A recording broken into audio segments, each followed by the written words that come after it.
Teen Top was once a quite well-known group, however, with controversies plaguing their name, especially some serious incidents involving their leader. It seems like they've all but been pushed out of the industry. The group debuted back in 2010 under Top Media and quickly made their mark with some incredible hits such as Miss Right, Rocking, and No More Perfume on You. However, after almost 15 years in the industry, things haven't gone as smoothly as they once were. The group originally started as 6 members, but today only 4 remain as past members. L.J.O and CAP have said their goodbye years ago. In fact, it was CAP's departure from the group that truly stirred up a media storm, as one unfortunate live stream seemingly ended his career overnight back in 2023. The YouTube Live happened not long after a comeback announcement, which many fans had actually been waiting a long time for, as it would be the group's first comeback in over 3 years. Seeing the members go back to being active, many fans were extremely excited about what was to come. However, CAP's attitude during the stream quickly turned a dream into a nightmare. CAP had been painting on the live, and while taking a quick break, he seemingly decided to pull out a cigarette, which truly shocked everyone watching. Most of the time, idols aren't just discouraged from smoking, they're expected to never let it show at all. That's why fans were so stunned when, out of nowhere, he pulled out a cigarette right in the middle of a live stream. In fact, since this is still a very taboo topic in the industry, some fans even asked him to stop smoking on live, as they were not only disturbed by his behavior, but also worried that he might get in trouble. However, instead of listening to their concerns, CAP decided to take things very far, as he suddenly seemed to start lashing out at fans for telling him off. He used some pretty harsh and even explicit words to scold them, even blaming them for being fake fans, as he said, "I honestly hate the fact that people who never used to watch my videos all of a sudden rush in here because the comeback is around the corner and give me trouble saying, don't do that." Unfortunately, CAP didn't stop there either, as he then went on to allegedly threaten his fans with quitting the group, saying, "This will break your hearts, but I'm even considering not coming back. My contract with the agency ends in July." It's unclear whether or not he said it because he was already considering ending his contract for good, or if it was the fan comments that pushed him over the edge. However, the general online consensus seemed to be that CAP had been completely out of line with what he had said. One comment in particular brought up the fact that he had actually discussed his bad habits in the past and that he expressed he wanted to stop, which is why fans were so concerned over his actions. At the end of the day, it seemed like fans were mostly just worried for him, and the way he lashed out was actually completely unprofessional. One person wrote, "I don't care what people say, threatening to quit a group comeback and saying your contract is up soon is not leader behavior." Netizens discussing the situation even started speculating that he may have just not wanted to be an idol and follow the rules. As one said, "I've never gotten the vibe that CAP was interested in the idol life. Maybe I just didn't watch enough Teen Top content, but he always seemed, I don't know how to put it. Maybe it was just in comparison to his very enthusiastic member." Following the live stream, even the company seemed to believe that he had taken things too far, as a statement was put out the day after. They apologized for his inappropriate behavior and said that he was currently reflecting on his actions. And it seems like after discussing his contract renewal, there was only really one outcome for what had just gone down, as the news of CAP leaving the group for good dropped the following Thursday on May 11th, 2023. The management statement didn't beat around the bush regarding the severity of the situation, as they even revealed it was a decision made along with the members. "Through discussions with Teen Top members, we have decided CAP will leave the group as of today." At this point in time, one member, L.J.O, had already departed the group 5 years earlier, leaving the group with just 4 members. However, things didn't stop there, as Top Media then announced that CAP would also be terminating his contract with the company itself. The announcement said, "The company and CAP have arrived at a mutual agreement to take a better path separately. We share deep regret to break this news to all the fans who have shown support." The same Thursday, CAP's own statement hit the internet as he wrote a letter to fans apologizing for his mistake, even admitting that he knew he was doing something wrong to everyone who had been supporting them over the years. He wrote, "It's all my fault and I have no excuse. I'm sorry to the members and the company who have excused my immature behavior and apologized to the fans who must have been shocked." Following the spectacle, many netizens online seemed to have a hard time believing exactly how sorry he was. Some comments made it clear that while they did see how it could be annoying to have strangers comment on your personal life, his not caring how unprofessional he was being seemed to be the biggest issue. Another comment also discussed how he definitely deserved to be punished for his actions. The user wondered why he would cause so much trouble, knowing that the group would be having a comeback. They also criticized CAP for not even being supportive of his group members and making unnecessary comments about leaving the group. Many netizens also pointed out how this wasn't even the first time that CAP has made incredibly inappropriate comments, as they suggested that fans have a good reason to be wary of his actions. The controversy in question is related to his very problematic views on family life. During a 2012 TV interview, he was asked where he saw himself in 10 years, and what started as an innocent dream turned into something many fans consider very twisted. He first explained that he would love to be a father and raise his children in a very cool way. However, while he would give his son anything he wanted, he would not allow his daughter to leave the house, as he believed a woman's job is to stay home. Shocking the crowd even more, he even suggested that he would be willing to get physical if his daughter disagreed with him. It seemed like even the show's MC was taken aback by his old-fashioned view on family dynamics, asking CAP why he would want to act in such a way. Unfortunately, instead of taking back his words, CAP only seemed to double down on his opinion, stating that the world outside is a dangerous place. It's no wonder that things became quite awkward after his statements, as even the rest of the group's members seemed to be uncomfortable with his opinion, saying that it sounded like his home would be even more dangerous. At the time, fans were extremely disappointed in his view on family, as many started questioning his character, commenting things like, "Would you marry someone like CAP? And you're ignorant." An apology was later released by the group, as CAP attempted to explain it was a joke that was expressed in the wrong way, and that he is sorry the group and the members were criticized for what he had said. However, it seems like even years later, fans seem to think twice about defending CAP's behavior, as this incident had been brought up quite a lot during his livestream controversy. Unfortunately, even after leaving the group and the company altogether, it seems like CAP still wasn't safe from getting into trouble, as just last year, one of the group's members decided to reveal how CAP had once attacked him. During a conversation with Kara's Guri, Teen Top's Neil opened up about how the members would often get into physical fights whenever they needed to solve conflicts. However, CAP seemed to have taken things a bit too far during one particular situation. According to him, the two had gotten into a fight over the fact that Neil had wanted to borrow a hairdryer that CAP was using, something that started out as quite innocent, but CAP seemed to have an issue with passing on the dryer, as he quickly escalated things into an actual fight. According to Neil, CAP was the first one to take matters into his own hands, and that left Neil with a pretty messed up lip. Afterwards, the group had been called to dinner at a restaurant where Neil's lip allegedly started hurting enough for their manager to notice. At the time, he had attempted to cover up the fight by claiming he had fallen down a ladder. However, the damage seemed to be severe enough that he ended up being transported to the emergency room to get stitches. The incident could have gone completely unnoticed, but unfortunately, the group had a scheduled performance at a music show the very next day, where Neil was then made to perform with stitches on his lips, all thanks to CAP. If fans noticed this at the time, it seems like nobody would have suspected that CAP could be behind such an injury. However, Neil's confession has definitely changed the way many fans look back on some of the group's past behavior. But it's not just CAP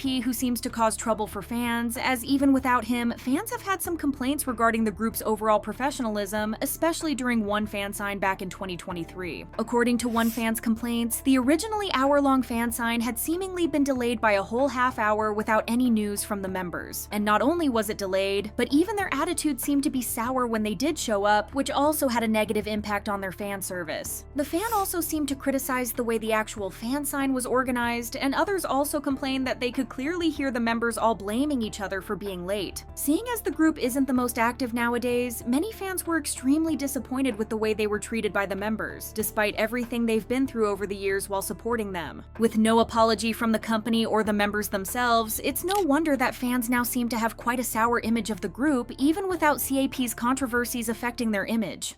Teen Top's struggles might sound wild, but K-pop's earliest days were filled with stories far darker than most fans realize.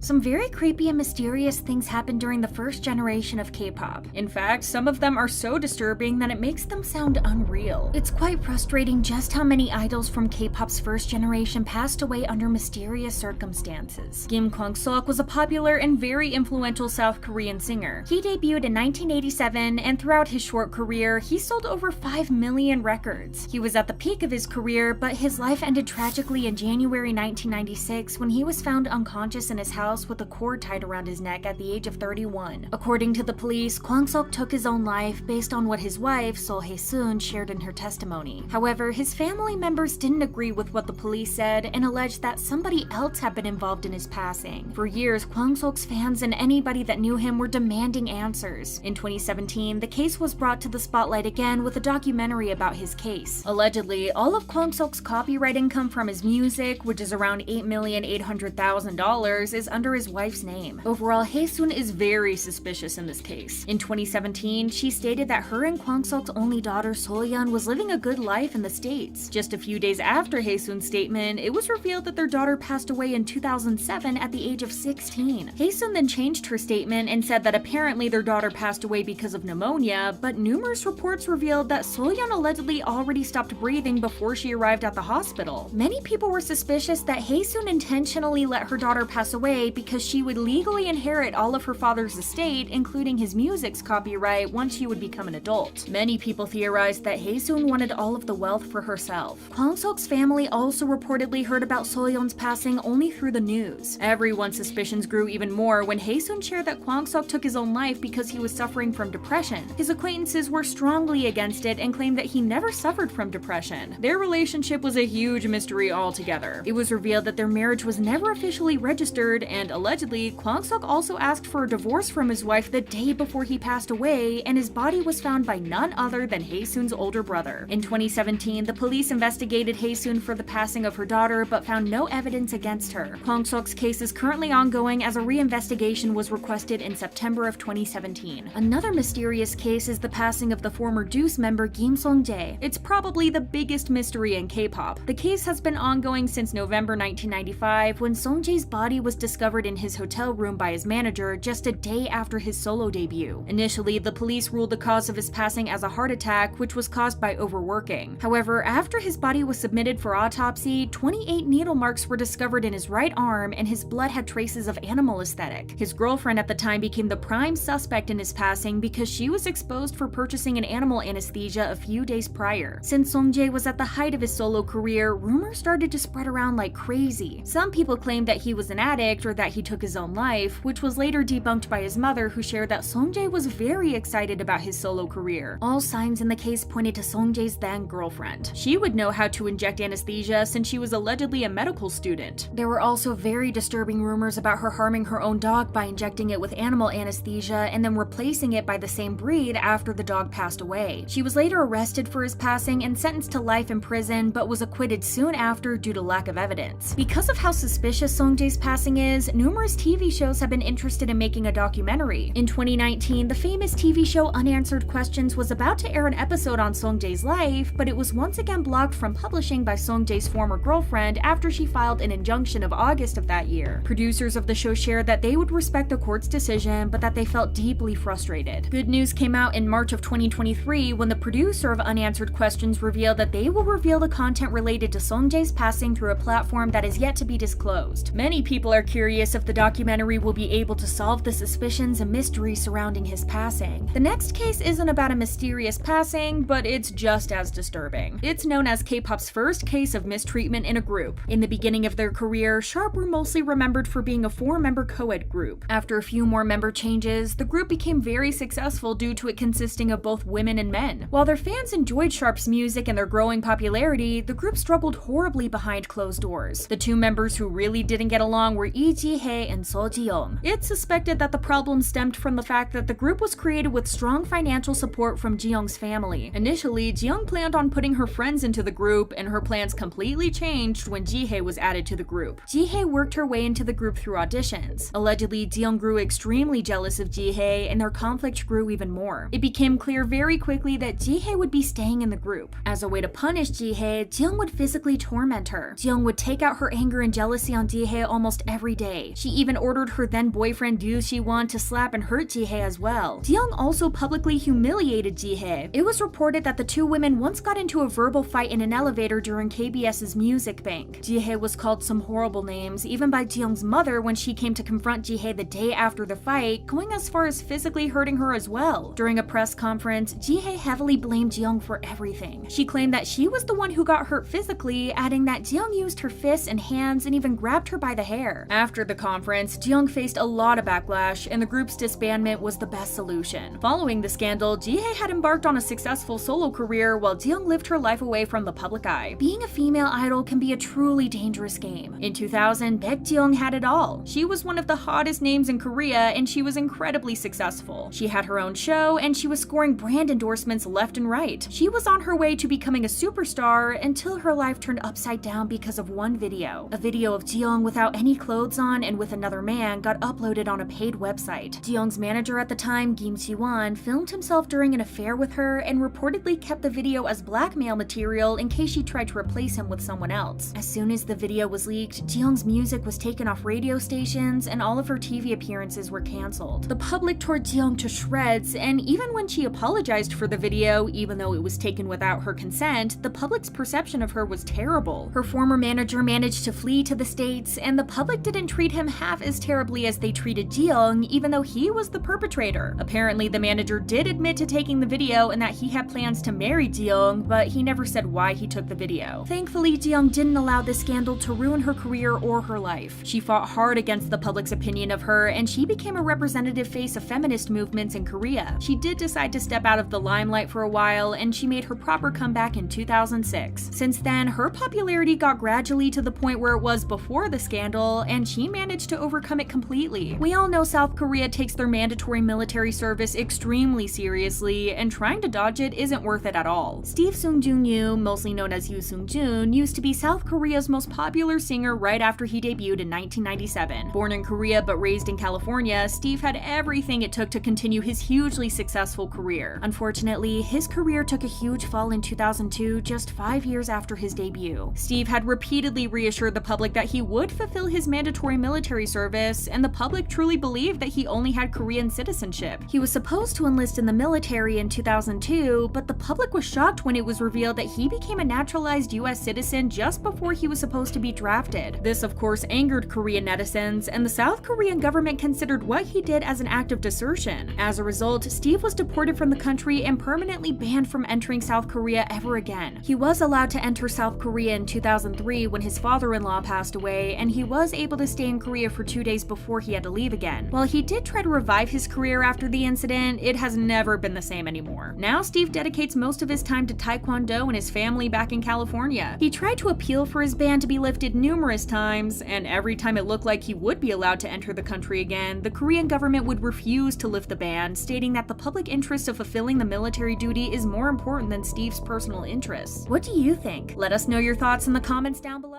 And if you think those were unbelievable, wait until you hear about the real bizarre facts from K-pop's very first generation. The first generation of K-pop was definitely one of the craziest. From idols' experiences with Sasaengs and anti-fans to the craziest dating stories, here are the most insane first-generation facts that might sound fake but are totally real. Did you know that S.E.S's Bada had almost married a Thai prince when she was still promoting with S.E.S? She told the story on an episode of Radio Star, saying that she and the rest of the S.E.S members had gone to shoot something in the Phi Phi Islands of Thailand. According to Bada, the filming was happening on a massive yacht, but in the middle of shooting, an even bigger yacht had approached theirs. Bada went on to say that the owner of the bigger yacht was an Asian lady who asked for Bada, and she was invited to the yacht. But when she got in, she got a really unexpected offer in which the woman showed her the picture of a guy. Not just any guy though, one of the Thai princes. Bada recalls that the lady wanted her to become the second wife of the Thai prince since the royal family had liked her visuals. But as tempting as the offer was, Bada ended up saying no. When S.E.S members are not getting proposed to by Thai royalty, they're apparently almost getting kidnapped by gangsters? Yeah, that's a real story that the S.E.S members shared themselves. In their variety show Remember, I'm Your S.E.S, the members talked about how one night they finished their work pretty late and were speeding up through Olympic Road. While they were on the road, the manager that was driving them started honking at the car in front of them, not knowing that the person behind the wheel was an actual gangster. The passengers of the car got really mad at them, to the point that they got out of their car and went to beat up S.E.S's manager. And if you were wondering what the members were doing while their manager was getting ambushed, well, they tried to stop it. Emphasis on tried. Bada explained, "We were trying to stop them in the back seat, so we said, we're S.E.S and we're in a hurry. And if you thought that their attempts were completely useless, you're wrong, because they actually backed backed off and left. Bada said that at that point, she had gotten angry too and made sure to flip them off once they couldn't really see her. Fin.K.L Sung-Yuri appeared on an episode of S.E.S.'s Healing Camp back in 2015 and talked about the time that they got kidnapped and scared off an anti-fan. The anti-fan in question had been waiting outside the beauty salon that the members frequented, and once they had started to leave, the anti-fan approached them saying that she was a fan and gave the girls a gift with a letter attached to it. Yuri didn't reveal what the gift was or what the letter said, but the members were shocked and upset after they opened it up in the van. Instead of moving on, the members turned the van around and went back. The members then proceeded to act like they had yet to open up the gift and were just trying to express their gratitude by inviting the girl into the van, which she agreed to, and then they called her out on her behavior. They went as far as to call up the girl's homeroom teacher. The members then let the girl go and made her walk back to the place that she basically got taken from. The conclusion of this story is don't be a Fin.K.L auntie and don't get into a van with the members. Baby Vox are no stranger to insane stories about things that have happened to them. One of the members, Kam Mi-yeon, once revealed that anti-fans had threatened her by sending bloody letters and sharp objects because she was involved in dating rumors with an H.O.T member. Not only that, but another member, Yoon Eun-hae, almost lost her eyesight when an anti-fan shot her in the eyes with a water gun filled with soy sauce and vinegar in an attempt to blind her. She had to wear an eye patch due to the cornea damage that the attack caused her. This story is known as one of the scariest anti-fan incidents in K-pop history, but Baby Vox have a lot more stories to tell. Along with a member getting replaced because she had presented herself as 10 years younger than she actually was, Baby Vox's other big controversy, the one that ended the group, was a Tupac sample. The CEO of DR Music, Yoon Dong-young, was really committed to the idea of his group releasing a bop and making an impact on the industry, so he went and met with Interscope Records to purchase the music rights and the rights to Tupac's voice and image. Baby Vox then released the song Ecstasy, which featured the late Tupac. The hip-hop community in Korea did not like this. There were allegations of plagiarism and illegal sampling of Tupac's vocals, but the CEO had cleared everything legally. Controversial rapper Lee Hanul of DJ Doc also called Baby Vox Miyadi Vox, which is a reference to the infamous Miyadi red light district in Korea. Unfortunately, not only was he not called out for the disgusting comparison, but the nickname also stuck and became a part of K-pop's dictionary. The girls understandably weren't able to withstand the hate and went their separate ways. The plagiarism case of Rura is a bit different though, and definitely even darker. The group had used an uncredited sample from a Japanese track called Omatsuri Ninja by the boy group Ninja in their own song. In addition to the use of the uncredited sample, the ban of Japanese cultural products such as books, movies, and music in Korea at the time triggered public discourse on the extent of Japanese cultural influence in Korean music and other media forms. The public criticized and hated the group along with the members so much that when one of the members, Chae-rina, was admitted to the hospital due to an injury, even the nurse was cold to her. The hate got so bad that she was also contemplating jumping out of the hospital window. We can't discuss first-generation stories and not mention Sharp. Infamous for their mistreatment case, they debuted in 1998 as a co-ed group. However, the group was originally started for one member in particular. Seo Ji-young was one of the female members of the group who was born into a hugely influential and insanely rich family. Jin-young's dad was the president of Yonsei University, and her grandfather was a minister of national defense and president of the Korean Baseball Association. They also did anything to make her happy, so when Ji-young expressed the desire to be an idol, her father complied with her wish and set up an entire company just so she could debut. Her family proved that they would do anything for her, and it wasn't limited to just setting up an entire company. Her mom also heavily mistreated one of the members just because Ji-young was jealous of her, and her dad had canceled all of the group's schedules after the incident, claiming that his daughter was the victim. The first-generation male idol group called K-pop didn't meet their end due to creative differences or major public scandals, but because two members were in a romantic relationship. According to reports, the two members had been seeing each other romantically until one of them cheated on the other with an idol of a different group. His partner eventually found out about it and attacked the other. Due to the cheating and fighting, the group disbanded. These are just rumors, but what a story. On the topic of idols losing their careers over dating, let's talk about ClickB. During one of their concerts, member Oh Jong-hyuk suddenly had stated that his girlfriend at the time, rookie actress Lee Da-hee, was in the audience that day. The confession had fans taken aback, so they thought that he was joking. But then the lighting technician shone a light on Lee Da-hee in the audience, with Jong-hyuk adding, "This is the woman that I love." While Da-hee shed tears due to the romantic gesture, fans in the audience were actually having mental breakdowns, with most of them leaving leaving the event crying. It's safe to say that Click.B lost their popularity there and then, and it didn't take long before the group disbanded. Since g.o.d had been around for long enough, they have their fair share of controversies and stories. One of them was the fact that leader Jun Park was kicked out of the group for dating someone. In 2001, he was one of the very few idols to have been dating someone publicly at the time, as he was in a relationship with actress Han Go-eun. When the news of their relationship broke out, his agency at the time, S.E.S HQ, had made the decision to kick him out without discussing it with him or the other members. Mind you, he was in his early 30s. Thankfully, the fans and the members strongly opposed it and spoke out against it, so the management was forced to take him back. But can you imagine almost losing your career for dating as an adult? g.o.d's Son Ho-young decided to listen to fellow member Kim Tae-woo's advice one time and ended up regretting it for the rest of his life. One time during a performance, he actually took off his pants. Intentionally. Apparently, Kim Tae-woo told him that it would look cool, as Usher also did it once, but his attempt was a failure. He even wore white underwear. Ho-young jokes about it now, but the whole thing must have been embarrassing. There's no videos of it either, so don't go looking for them. Other bands weren't as graceful as Son Ho-young when doing the same thing though. Back in 2005, 3 rock bands, Rux, The Couch, and Spiky Brats were performing on live music camp. During the performance, a member from Spiky Brats and another one from The Couch pulled down their pants. But unlike Ho-young, they weren't wearing any underwear, so their bottom half was exposed. But instead of running and hiding, they just started jumping around the stage. The whole thing was broadcasted for 4 to 5 seconds on live television before the cameras focused on the completely shocked audience. Live music camp ended, leading to the birth of show music core as we know it today, but it also meant the end of opportunities for other indie bands to appear on TV. Not only that, but because of the incident, NBC banned indie bands from performing in any of their programs during the time period between 2005 to 2009 because they wanted to rebuild their reputation with the audience. Back in the day, when fandoms were getting angry, they couldn't fight on social media, so they just fought physically. H.O.T and Zexkeys fans were notorious for getting into physical fights. In 1998, fans fought over who should win the Golden Disc Award, and things escalated to a physical fight with umbrellas and cheering balloons. The police were called, and the fight was reported on national news. The members of the groups didn't exactly condemn the violence. Zexkeys Kim Dae-dok recalled, "This fan came over to me and said, 'Oppa, I fought 3 H.O.T fans and I won. This may seem a bit graphic, but I think she was bleeding. I remember telling her she did a good job nonetheless. I felt a great sense of pride back then.' Did you know that the father of K-pop Seo Taiji and actress Lee Ji-ah were married? The two met at a Seo Taiji concert in LA when Ji-ah was 16 and Taiji was 21. They eventually started a relationship, but kept it a secret due to their age difference and Ji-ah not being a celebrity. The two even lived together and got married in the US in 1997, but their relationship suffered due to Taiji's frequent job-related moves. The pair divorced in 2011 after a lengthy legal battle, and yet nobody from the public ever knew about this, not even Ji-ah's family. The relationship only got exposed after the divorce and after Ji-ah started dating Jung Woo-sung. Media outlets broke the story in April 2011 after Ji-ah filed a lawsuit against her former husband. The two publicly refuted each other's claims. Ji-ah talked about the stress of keeping the relationship a secret since she wasn't allowed to tell anyone per Taiji's request, and he refuted her claims. The public criticism hurt Ji-ah's career, but it eventually picked back up when people came to her support. First-generation singer Shin Dong-hyun, or mostly known as MC Mong, allegedly pulled out 12 of his teeth to avoid enlistment. He had been exempted from military service in 2004 because he had 12 molars missing, which is in correlation to the military service laws, which said that a person with 9 molars missing is deemed unfit for service. But he had faced allegations that he had done it on purpose just so he could dodge military service. His company and even dentists got involved, saying that his teeth were in bad condition due to tooth decay. Turns out that he had paid his dentist a whopping 80 million won to take out 12 teeth and an extra 4 to fail his teeth examination.